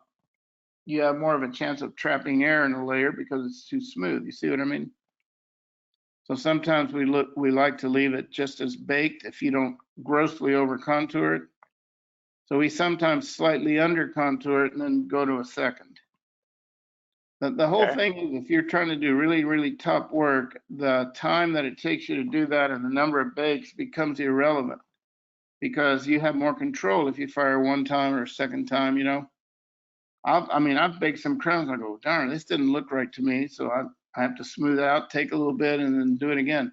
There's really no problem cooking it many times. It's really resilient material. So we get this type of question, as in today, zirconia framework.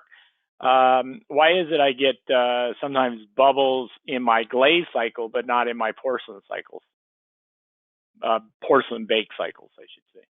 That's a good one. I don't know what kind of glaze they're using, but you have to make sure that when you put the glaze on, let's say a zirconia framework, the surface is clean. If it's a full contour zirconia case and you did everything right.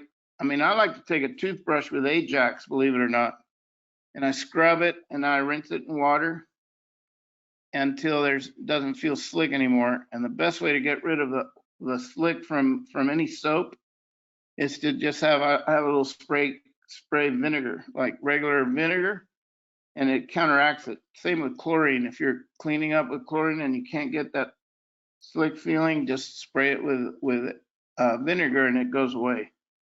And so and would that be white vinegar? Regular old cheap vinegar. If you're scrubbing something with soap and make sure all that's off of there, I spray it with just a little spray bottle of vinegar. I put it in a spray bottle. The cheapest one you can get.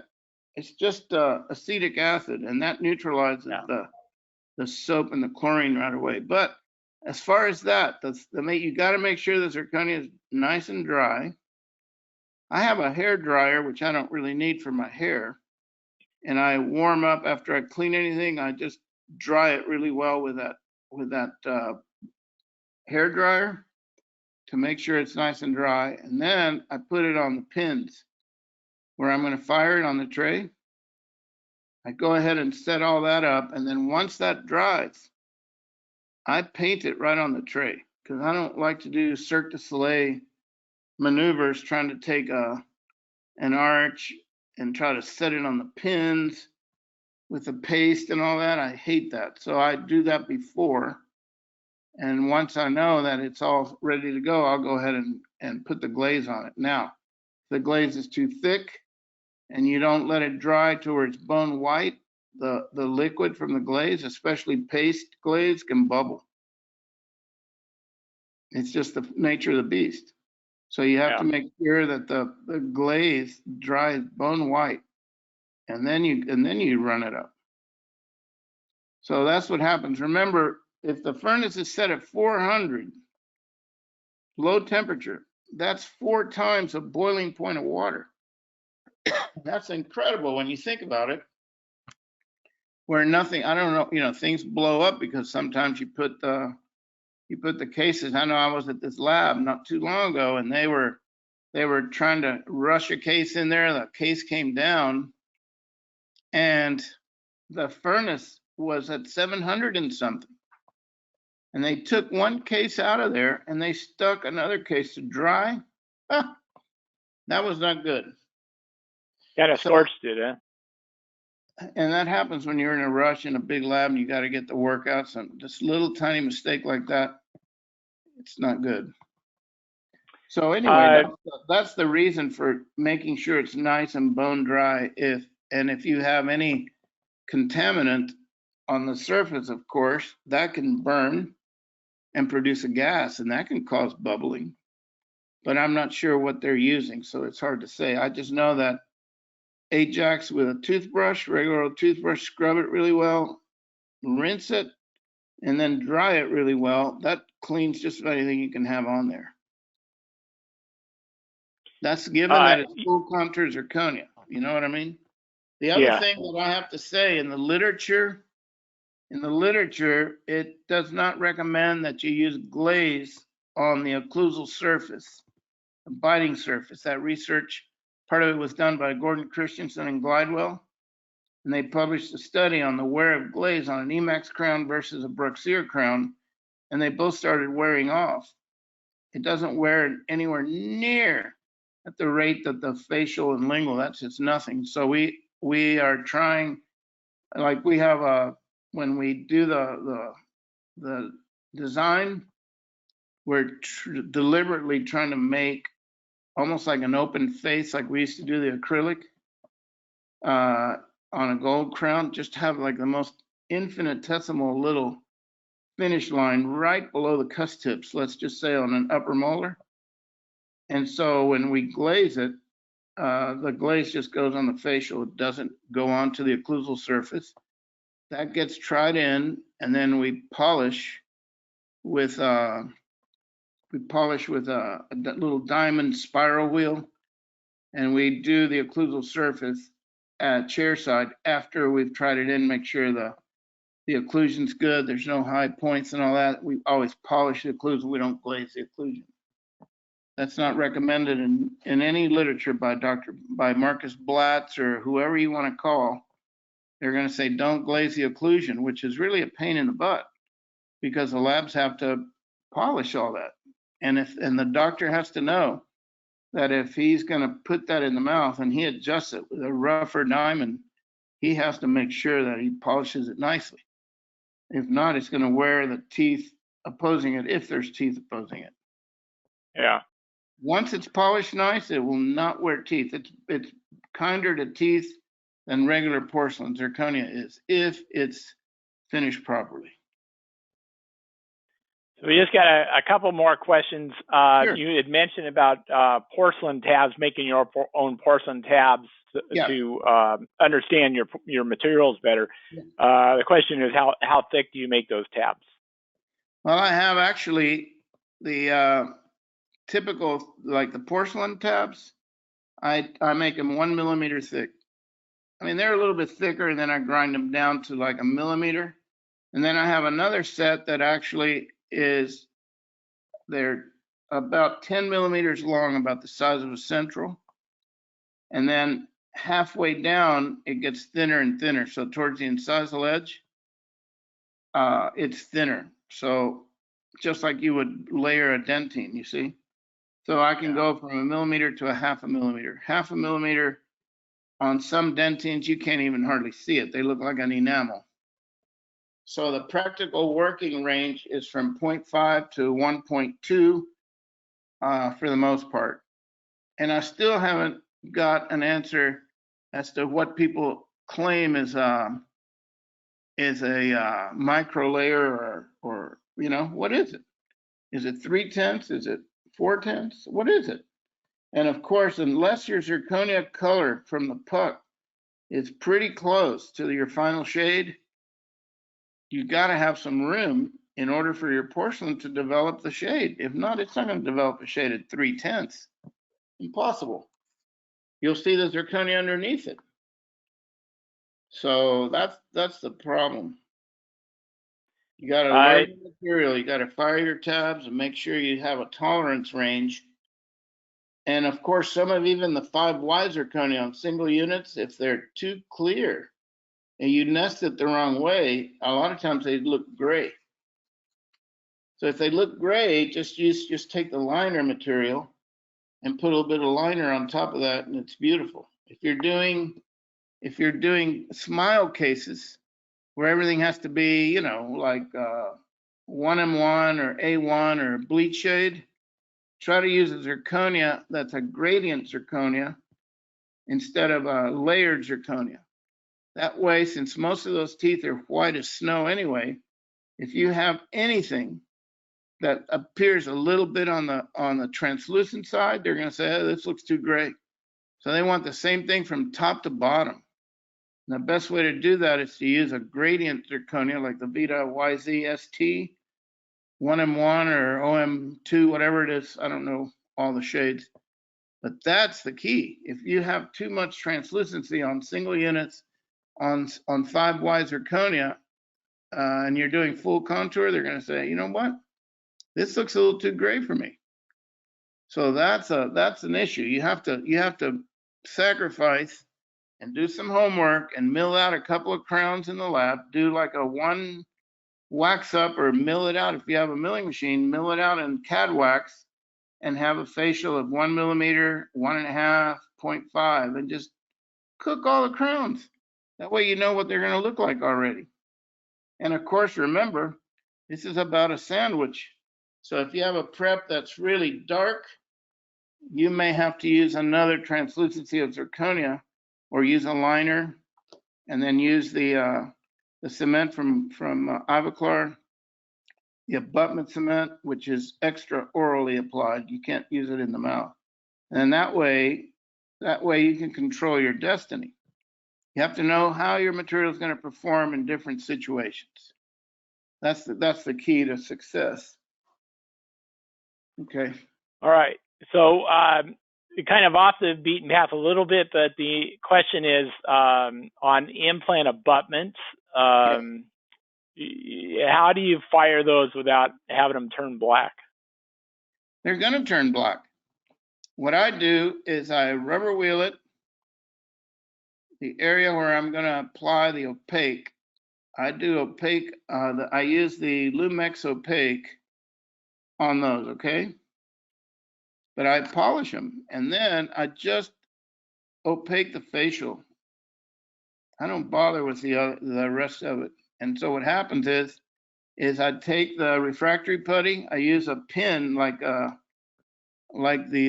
platinum wire on that little tray, and I put putty on the bottom of the tray, and I cover completely the part that I'm not going to paint, like the part the part that goes through the tissue to the implant. There's no opaque there. That's just titanium. And then I go ahead and fire it, and it'll insulate that titanium where it doesn't turn black. I go from 400 to 800 in about 4 minutes, and that's it. And if it comes out with a little shine, I just give it a dusting to get rid of the shine on the opaque. And then later on, you can use baking soda or glass beads to blow off all the black without destroying the interface. So you need to go to glass beads or baking soda. I use that in my blaster to take all the investment out of my zirconia crowns. If it's stuck in there, I use baking soda. That's as soft as you can get. It won't hurt the zirconia at all, and it's cheap. Or a hammer, right? That's right, Arm and Hammer. You know, that was Armand, Armand, Hammer. That was his name. But when they made that, they call it Arm and Hammer. Huh. Yeah, he owned a That's lot good. of stuff. Yeah, I'm sure. All right, so we're going to wrap up with this last question, which is how often do you clean or purge your furnace? When it tells me to. You mean the Zircomat or the regular furnace? No, just any ceramic furnace. I mean, typically, if do you make a clear tab and check it periodically, and if it comes out non-clear, then you clean it, or do you just no? I've never made a clear tab. Like for instance, if you have a Zircomat type furnace and you're using coloring liquids to custom make the colors for your zirconia frameworks, then you need to use a closed tray when you fire those. Just don't put them on beads and let the stuff fly everywhere. You got to use a Dutch oven, a closed tray. That's what's recommended by a lot of companies. There you have, if you have a two type of elements. If you have the MOSI2, the molybdenum disilicide elements, that's why you have to burn off the acid and everything, because it has a glass skin, and every once in a while you have to run it up to a little bit same temperature but without anything in it. And putting zirconia pieces and all that doesn't do anything. That's just wrong. If my porcelain oven, I have the 6000, it says your furnace needs cleaning. That's what I did it yesterday. I went in there and I saw this thing. I go, what is this? It says here, furnace needs cleaning. Run a cleaning cycle. So that one tells me. Now, if you're using non-precious metal all day long or silver palladium alloys, those are the culprits that stick to the insulation. And once that happens, it's very hard to really clean it. So I've always had like separate furnace for all ceramic, which there's hardly anything that can contaminate there. Remember, anything that's got carbon in it, like glycerine and all these liquids, that burns away at around 700 degrees it starts. So that produces carbon dioxide, and it just gets clean. In fact, there's a company called Upthera. They're in Mongolia. And I met with the engineers years ago at Americana Dental, the other company I consult for, and they gave me a little bag of charcoal. And they asked me if I knew what that was for. And I go, yes. You're putting this charcoal in a tray when you're cooking the zirconia because it produces carbon dioxide and it keeps the oxygen from reacting with the coloring pigment so you don't lose color. And they were floored that somebody here would know that. I'm like, we've had that for a while when we used the old VITA tray that had a big chunk of beautiful round puck of charcoal in it or carbon. That way, when you ran the any non-precious or silver metal, when that carbon heats up, you're cooking in a carbon dioxide atmosphere, CO2, which doesn't react with the metal. So that way your metal would come out a lot cleaner than if you didn't use that, you see? And it's the same thing with zirconia. We have a whip mix furnace at the lab. It's actually an Intratec, which is before whip mix bought it, that has a connector for an argon. So when you're cooking a lot of these funky metals and stuff, you can run an argon gas, which allows zero oxidation. So we use that on occasion when we're worried that something might discolor. When we're testing stuff, we use the argon. And that way you're cooking, it's a non-explosive gas and it's neutral atmosphere. so it doesn't oxidize. So you either have a reducing atmosphere or an oxidizing atmosphere. So when you have oxygen going around in there, it's going to react with whatever reacts with oxygen. Carbon will catch fire. So that'll go away. So a lot of these liquids, they burn off eventually. So things that don't burn off well are some of the silver oxides that stick to the furnace. You can see on a lot of furnaces that have gotten their good use with metal ceramic, you can actually see rings of different colors on a firing table. You might see anywhere from a light pink, which is a chromium oxide, to like a yellow green, which is a silver oxide. And once they're stuck to that firing table, it's better just to get another firing table because they can be re-released if the furnace gets really hot. And then anything in the furnace, let's just say like your crown, which is a glass ceramic or a glaze, that's very reactive. And so the way that these oxides work is they try to reach what's called equilibrium. So that means that if you have something existing in a really hot situation and they're swirling around all over, once it starts to cool down, they react to the thing that cools down first. That's why in the old days, you would see the margins on a metal ceramic crown, especially silver, turn yellow and orange, yellow and green, because the air inside the coping or the crown, whatever you want to call it, would heat up and percolate and actually flow out the sides of the crown and react with the glassy ceramic right around the margin and discolor it. So what I did to fix that problem is I used the Belle de St. Clair, these little tiny rings that they used to sell in wax that you would attach to, let's say, your collar or your metal band.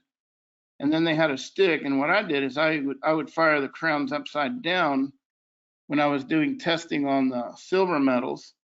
That way the gas goes straight up where the vacuum would pull it out. It wouldn't go out of the inside of the coping and around the hot glass. It would go out. And that helped a lot. And how'd you get that to look clean? I go, I fired it upside down. So that's really what sticks to the furnace and makes it ugly, and it's very hard to get rid of. All right. Regular porcelain.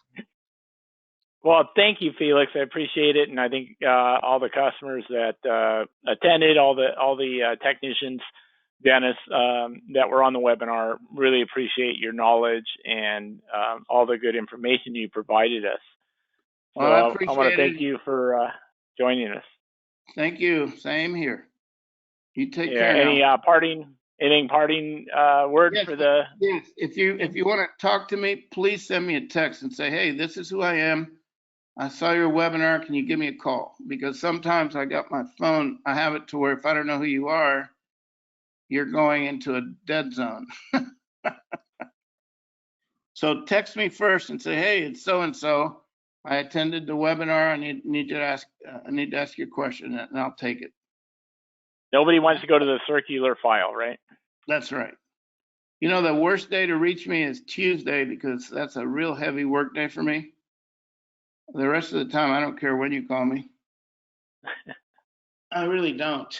All right. All right, Jim. Well, I appreciate it very much. And no, we thank you very much. So everyone, if you want to visit the webinar again, it'll be posted on our VITA North America YouTube channel again. Just give us a couple of days. So Felix, until next time, greatly appreciate it. Likewise. All right. Thank you. Bye, everybody. You take care. Bye. Bye, everyone. Thank you for joining today's VITA Academy webinar with Felix Pages. Thank you.